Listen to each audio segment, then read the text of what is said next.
Ayan, nagpipicture sila.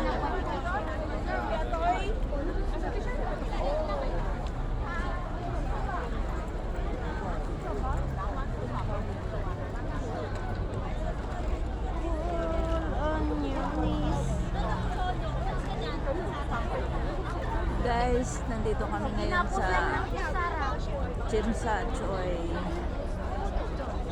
Ito yung mga pasyalan ng mga tao dito. Tourist spot ng Hong Kong. Dito kami sa tabing dagat. Ayan ang dagat yan. Magandang view dito. Kaya ang daming pumupunta.